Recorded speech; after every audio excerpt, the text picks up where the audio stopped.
Hello everyone, my self Minesh Kumar Patel. आज जो हम बात करने वाले हैं वो अर्लियर जो हमने देखा था introduction portion of cell adaptation, उसके ही जो हमारे थे मैकेनिज्म्स ऑफ या तो सेल एडेप्टेशन की टाइप, जो 5 टाइप थे वो वन बाय वन हमको देखने हैं। एग्जाम के पर्पज में एक या दो एक साथ एडेप्टेशन की टाइप पूछा जा सकता है ना। तो वो पांचों के पांचों हम एक बार देख लेंगे। चलिए सो स्टार्ट करते हैं। सबसे पहले एट्रोफी। मैं पहले से रिपीट कर दूं एक चीज कि जब भी हम सेल एडेप्टेशन के टाइप देखेंगे तो उसमें हम दो टाइप के एग्जांपल कंपलसरी लिखने हैं। One is the physiological example and second one is the pathological example. दोनों ही लिखने। Physiological means what? तो फिजियोलॉजिकल मींस कि ageing process of the human body, है ना। जब जब एज बस बढ़ती है तब तब हमारी बॉडी के अंदर कुछ फेरफार होते रहते हैं। Pathological means what? Pathological means pathological cell adaptation can caused और due to the some disease condition की वजह से सेल कुछ एडेप्ट करेगा, तो वो पैथोलॉजिकल एडेप्टेशन होना। चलिए तो दोनों ही एग्जांपल लिखने हैं, ये याद रखना है। चलिए स्टार्ट करते हैं। सो पहला वाला जो सेल एडेप्टेशन है वो कौन सा है? Yes, atrophy. एट्रोफी क्या था? तो atrophy means decrease the size of the cell. वो क्या था? एट्रोफी था ना। So decrease the number and size of the cells of an organ, है ना। क्योंकि अगर सेल की साइज कम हो गई तो अल्टीमेटली किसकी साइज कम हो गई? यस, ऑर्गन की साइज कम हो गई। सो एट्रोफी क्या है? Decrease the size of the cells of an organ. ये कब तक रहेगा? कब तक ये एट्रोफी बना रहेगा? जब तक part which was the ones the normal, है ना। जब तक नॉर्मल ना हो जाए तब तक ये एट्रोफी प्रोसेस चलता रहेगा। चलिए सो ये होगी डेफिनेशन। अभी एट्रोफी होता क्यों है? So there are the two main reason वहां पे एट्रोफी होता है। One is the physiological reason and second one is the pathological reason ना। चलिए सो फिजियोलॉजिकल कंडीशन में क्या हो सकता है? तो फिजियोलॉजिकल कंडीशन में क्या हो सकता है? So normal process of the ageing, है ना। जैसे आपने सुना भी होगा या पढ़ा भी होगा कहीं भी कि जब जब हमारी एज बढ़ती है तब तक सम ऑर्गन्स की साइज कैसे हो जाती है? रिड्यूस हो जाती है। अगर आप एक्सरे करवाओ, मान लो कि एक साइड में एडल्ट यंग पर्सन है और एक साइड में ओल्डर पर्सन है, अगर दोनों के ऑर्गन्स के अगर एक्सरे आप कराओ, मान लो कि किडनी की करवा लो आप, है ना। तो किडनी का अगर आप एक्सरे करवाते हो या ब्रेन का भी करवाओ ओल्डर पर्सन का, और एक बार चेक करना size with the adult person, तो समझ में आएगा कि साइज जो है वो रिड्यूस्ड है। कहाँ पे? ओल्डर पर्सन में कंपेयर टू द एडल्ट, है ना। सो वो एजिंग प्रोसेस आएगा उसमें। So the normal process of the ageing where the person get the older, क्या होगा? नॉर्मल प्रोसेस ऑफ एजिंग में जब भी पर्सन ओल्डर होता जाएगा क्या होगा? The size of the organ will be reduced, organ की साइज कम होती जाएगी। And this process is known as the normal process of aging। इसको हम क्या बोलते हैं? एजिंग बोलते हैं। इसमें दो चीजें मेन रीजंस हैं। कौन कौन से? So behind this process there are the two main reasons where it occur atrophy। One is the loss of endocrine stimulation। Loss of endocrine stimulation meaning क्या हुआ? एंडोक्राइन सिस्टम में क्या होता है? Generally endocrine system they are responsible for the secretion of the hormones, है ना। Exocrine में उसका उल्टा, एक्सोक्राइन एंजाइम्स प्रोड्यूस करता है, जबकि एंडोक्राइन जो है वो हार्मोन प्रोड्यूस करता है। Then and that hormone can regulate the whole body, तो उसके लिए हमको ऑर्गन चाहिए।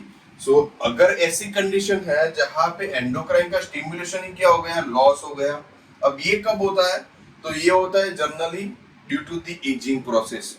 एज जब जब बढ़ती है तब एंडोक्राइन सिस्टम जो है अपना काम करना कम करता जाता है। तो कैसे? So as the age is increases the hormonal production gradually decreases. क्या होगा? एज बढ़ती जाएगी तब तब हार्मोन का प्रोडक्शन धीरे धीरे कम होता जाएगा। अभी हार्मोन का प्रोडक्शन कम हो गया तो क्या हुआ? Yes, it creates the deficiency of the hormones. So because of that it leads to the deficiency of the hormone, and deficiency of the hormone can leading to the decrease is the proliferation of cell का जो proliferation जो process था वो कैसा हो गया? बंद हो गया, and that's why the physiological atrophy is occur. चलिए दूसरा एग्जांपल क्या ले सकते हैं? दूसरा एग्जांपल हम इस्केमिया भी ले सकते हैं। इस्केमिया में क्या होता है जरन? इस्केमिया कब होता है? Due to the some blockage inside the blood vessels के अंदर ब्लॉकेज हो। ड्यू टू दी ब्लॉकेज क्या होगा? Blood supply to the organ will be reduced. अभी ऑर्गन तक ब्लड का सप्लाई कम हो गया तो क्या हुआ? Yes, oxygen nutrient supplies will be impaired, कम हो गया, एंड बिकॉज ऑफ दैट क्या होगा? Because of that the cell multiplication and cell growth can't do it properly. तो क्या होगा यहाँ पे? सेल का मल्टीप्लिकेशन और सेल का ग्रोथ कैसा हो जाएगा? इम्पेयर्ड हो जाएगा because of the ischemia. Done. चलिए there are the some example. मैंने पहले भी बोला था कि एग्जांपल हमको लिखने हैं फिजियोलॉजिकल के भी और पैथोलॉजिकल के। तो फिजियोलॉजिकल में हम जो समझ पाए ऐसे एग्जांपल ही मैं आपको समझाऊंगा। जैसे कि पहला एग्जांपल है atrophy of the ovary after the menopause, है ना। जैसे कि मेनोपॉज का मीनिंग क्या हुआ कि स्टॉपेज ऑफ मेंस्ट्रुअल साइकिल एक एज पे आते ही मेंस्ट्रुअल साइकिल बंद हो जाती है, या तो क्या बोलते हैं और डिक्रीजेस द रिप्रोडक्टिव सिस्टम, है ना। वुमन का रिप्रोडक्टिव सिस्टम कैसा हो जाएगा? रिड्यूस्ड या बंद हो जाएगा। अभी इसको आप कैसे कंपेयर कर सकते हो कि ऐसी वुमन जो अभी कैसे एक्टिव फेज में है, जहां पे उसकी मेंस्ट्रुअल साइकिल जो है वो रेगुलरली एवरी मंथ हो रही है, और ऐसी वुमन जिसकी एज 45 या 50 तक पहुंच गई है, वहां पे उसका मेंस्ट्रुअल साइकिल बंद हो गया। सो दोनों की अगर ओवेरी अगर हम चेक करें साइज की तो कैसा होगा? यस, जो एक्टिव फेज में वुमन है उसकी ओवेरी की साइज कैसी रहेगी? है ना, ज्यादा रहेगी compare to the menopausal woman, है ना। So atrophy of the gonads after the menopause, है ना। Menopause means what? मेनोपॉज हर एक वुमन में एक फेज आता ही आता है। वो फेज आफ्टर 45 या 50 ईयर के बाद आ सकता है, पर it's very depends on the woman to woman. वो हर एक वुमन में बाद में वेरी कर सकता है। ऐसा नहीं है कि हर एक वुमन को 45 या 50 के बाद मेनोपॉज आएगा ही आएगा। मेनोपॉज में क्या होगा कि मेंस्ट्रुअल साइकिल बंद हो जाएगी टोटली, है ना। तो वो हुआ मेनोपॉज। चलता है। सो the atrophy of the gonads after the menopause. Menopause खत्म हुआ तो क्या हुआ? ओवेरी की साइज कैसे हो गई? रिड्यूस हो गई। तो वो क्या हुआ?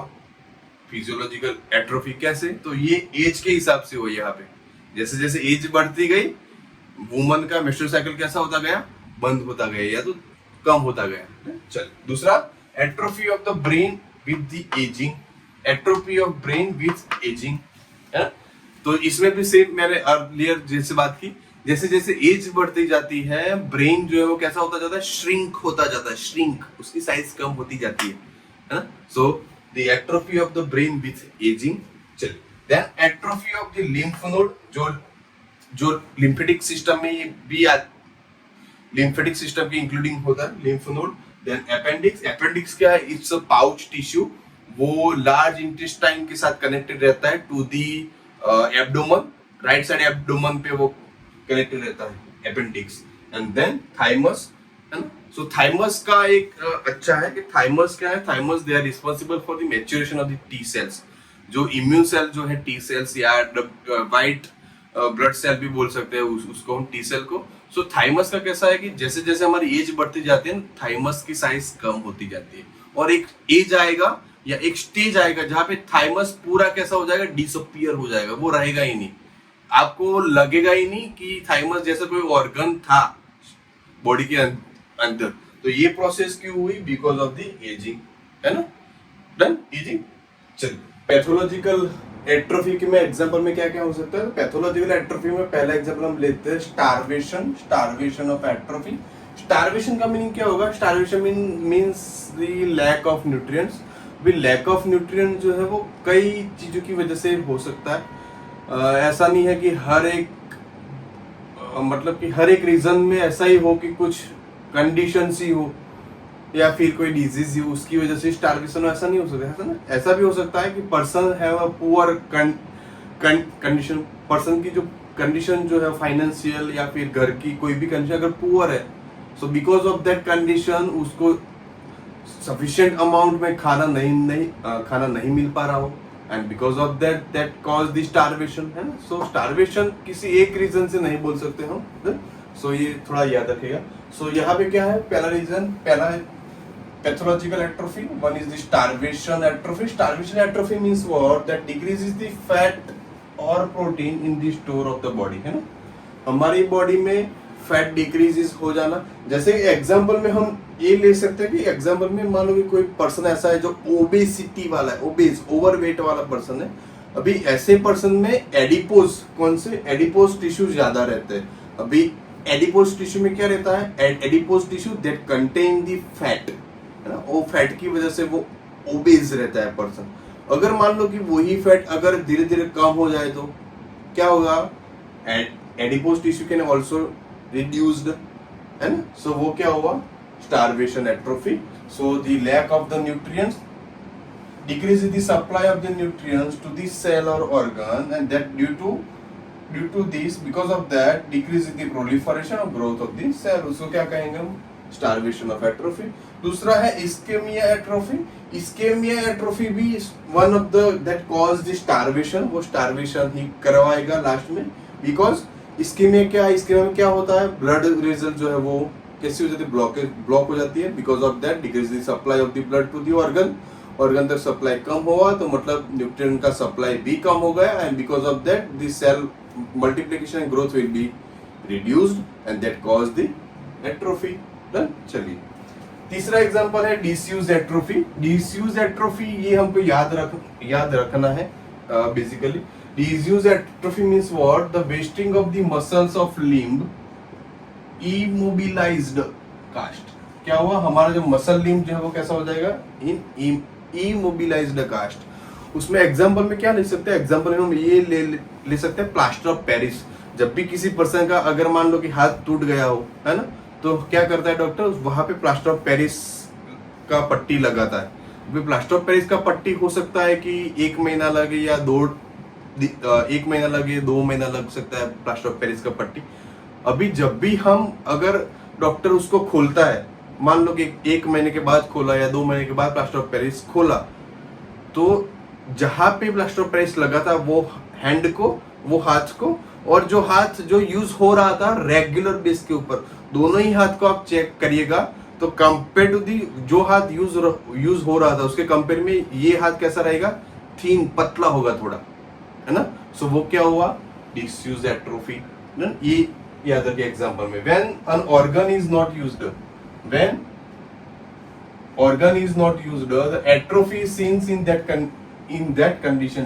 और उस कंडीशन में जो एट्रोफी हमको दिखाई दे रही है, that atrophy is known as the disuse atrophy. उसमें एग्जांपल में क्या ले सकते हैं हम, plaster of Paris. Done, easy. चले, thank you for watching the video. Thank you.